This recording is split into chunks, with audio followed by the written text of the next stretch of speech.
lovely people, it's Caitlin. Today I am bringing you the books that I want to reread this year. So I love to reread books, but I'm really bad at actually doing it. So I decided why not make a video about it to try and keep me on task and make sure that I do it. So yeah, let's just get started. First I have Salt to the Sea by Ruta Sepetys. This is my favorite book by her.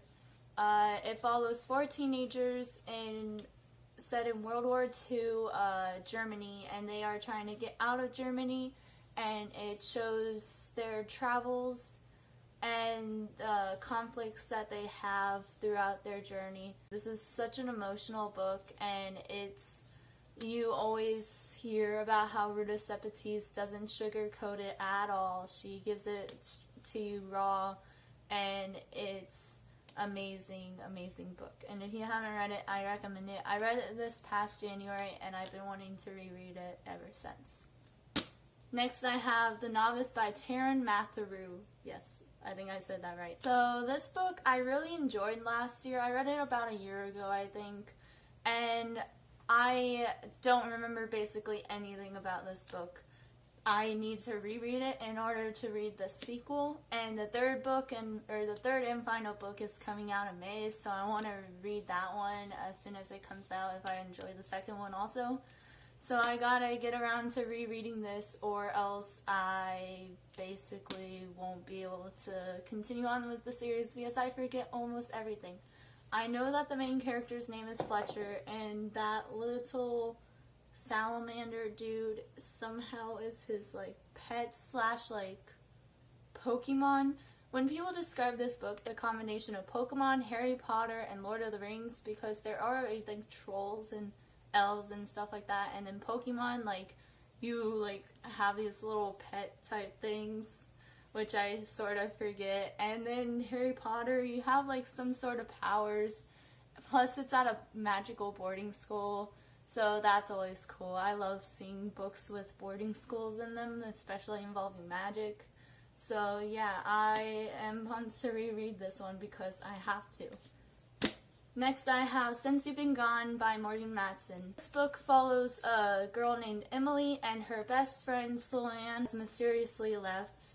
And she left Emily a list of things to do over the summer, because Emily is not a very daring girl. It's really cool seeing Emily branch out of her shell and become more independent without her best friend.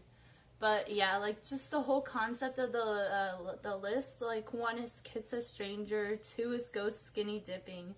It's just really funny and overall so great. I liked all the characters, I think I liked all the characters. I don't know. I read this about a year and a half ago, and I just really want to reread it. Next I have The Hate U Give by Angie Thomas. I read this past month, literally probably 2 weeks ago I finished it, and it was so powerful and so inspiring. If you don't know what this book is about, we follow a 16-year-old girl named Star who lives in a poor black community but attends a rich, almost all white private school. The book starts out with her seeing her childhood best friend getting shot by a police officer, and she has to live with the consequences of her being the only witness there. We just follow Star throughout her journey through this book, and it's really great. All the characters are amazing. It's such a great family dynamic. The friendships are wonderful. I liked how there was racism in this book also. And just all things. It was such a great modern story. Next I have the Six of Crows duology by Leigh Bardugo. So I read the Grisha trilogy first, and then I read this. I read Six of Crows last summer, and I read Crooked Kingdom I think in November or December. Six of Crows follows 6 characters, and while they go on an impossible heist to rescue someone from a different country from where they are. I'm super excited to reread this and get back invested into the world and the characters and the plot, and everything about this book series is amazing. So if you haven't read this duology yet, I highly recommend it. Next I have This Savage Song by Victoria Schwab. So this is my first book by Victoria Schwab. The concept is so great. It follows our two main characters are Kate Harker and August Flynn. And August is a monster who just wants to be human, and Kate is a girl who just wants to be like her father, who is a monster, but like metaphorically, not real. I want to reread this one before the second and final book of this duology comes out this June.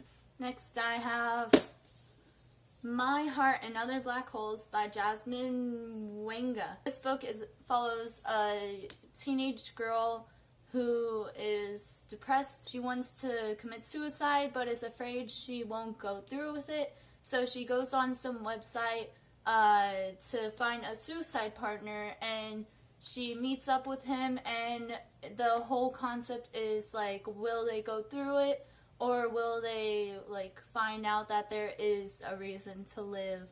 And you just get to follow them and their stories. This was a brilliant book. I read it 2 years ago. I think it was either 1.5 or 2 years ago. It was really great. Finally, she's having another book come out this fall, which I'm super excited about. The concept seems really different, so I can't wait to reread this one and then go to her next one because I have a feeling I'll enjoy it also. Next I have Everything Everything by Nicola Yoon. I'm pretty sure you've all heard about this one. There's a movie trailer out for it, and if you haven't watched the movie trailer yet, I recommend you do not, because it spoils the book. Unless you already read the book, then you're lucky because you didn't get spoiled.